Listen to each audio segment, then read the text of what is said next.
Dia Faapaia tadi nei ia sipara tala mai ibu menei ia ona kau nele lela tatua mata ia manga ia tonu oli pernei sumai betul mau mai ala tala mai pa menboli ibu menei atau pengen sumai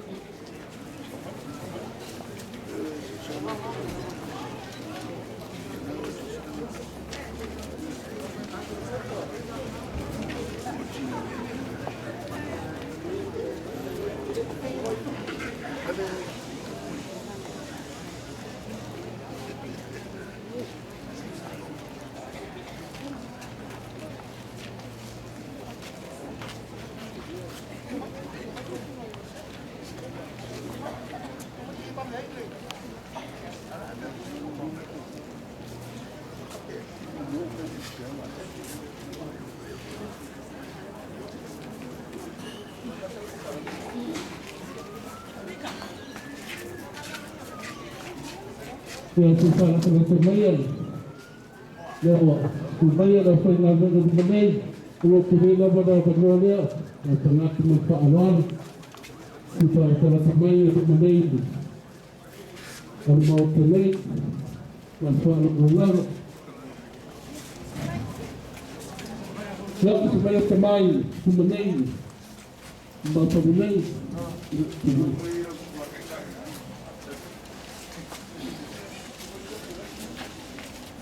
Sebenarnya mah para teman-teman katu.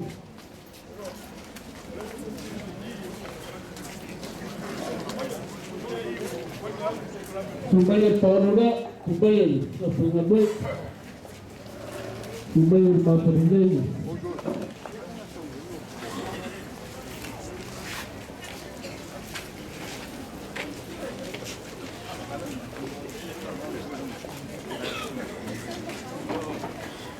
Ahorita, vamos.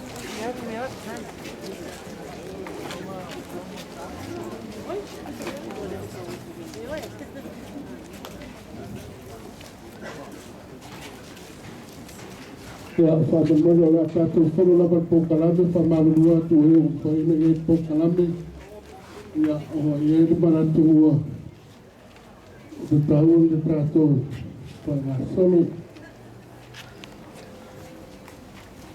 Ile sofa man malo tatu di Taalolo Yesu Kristo na ole kalesia e patalo fatwai de pamalo la foi ngaru pa ia le tua mai o poto mai e bol mawina nei nga wenga awale atia e nai ole kalesia Kristo e tonu nei no o te balau Faaulufalega tuai de faritua le whionga su te telefono le kalesia wao le whakasa e le faritua ia o rita se nara na te o te ina loa ia le pino le ngā luenga tele o le a Faapaia ina le neitai au.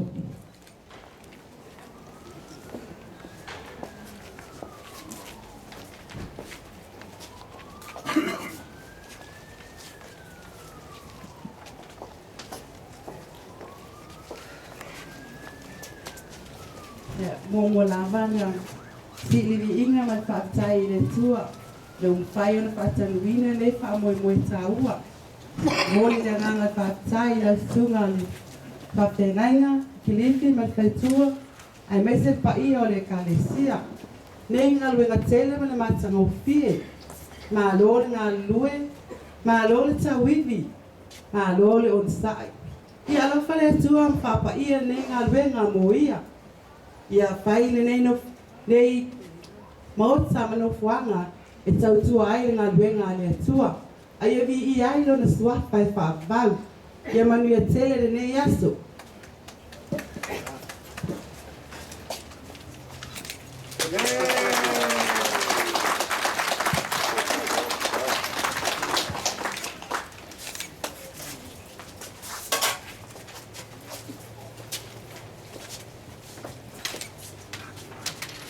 E ao foi no trabalho, mas tu foi aqui nem malta.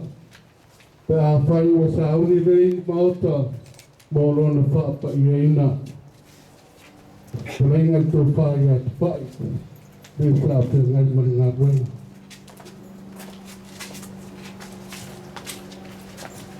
Ai lo suma ka puno. Ya va mat Taalolo te. Tau ina toile ki leo fale. Tawalo na talaina mat Faapaia. Iko Faapaia ino nei mauta. Ya ia lava sisi.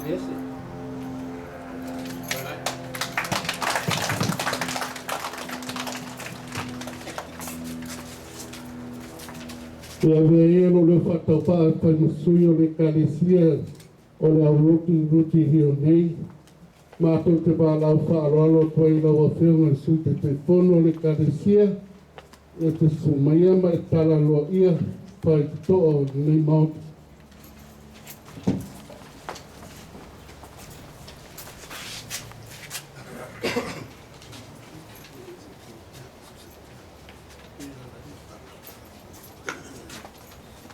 le sua forman malole au le kalesia o te fai au sui io le kalesia e Taalolo i ai le fai to le nei morta e wan fa mo le fausi ai le manu le kalesia le vi ingolo na sua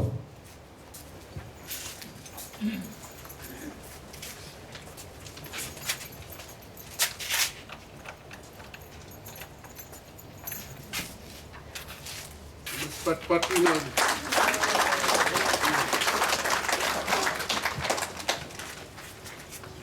Pelo filme su te telefono, voglio si swinga le titolo po kanabe go manatu. Ia ole a Taalolo ia foi maa ilo na tua ngapale. Ia ole ni maa o fa mawina, o fa matala nai le go le nei a fale. Ia mai si le tala na po o le nei o lotu. Bele au te bala o te fo i te tua la orita e te sumai e te anpei linga i le tātou maare a whaamukor.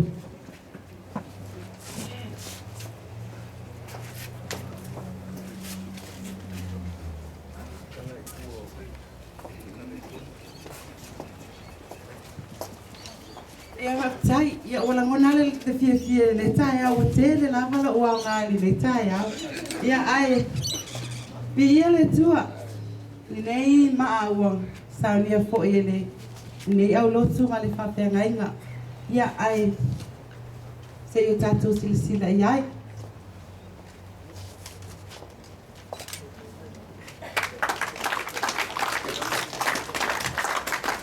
Ia, ole e tusi whapalangi, ai se i uma le sauninga, ia tātou o mai le whaitau le whapetani o le maa lea, ia ai li ia le lofa le tua, mwhai o na whatanu ina ne whamoe moe whatai lava.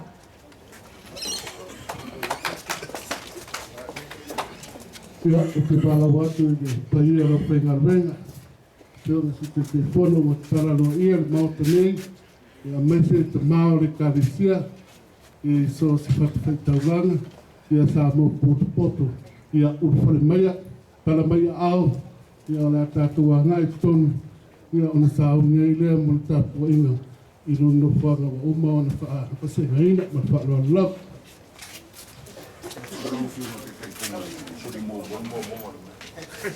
So maia te mao le kalisia,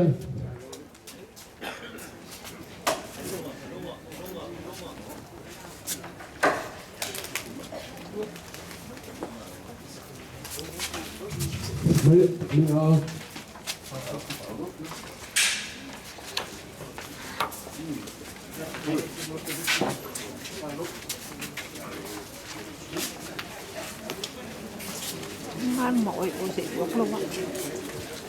Ya para au maia, sebab kansian untuk Taalolo, sebab kansian untuk musuh kita terina, musuh kita, ya para au maia, Taalolo.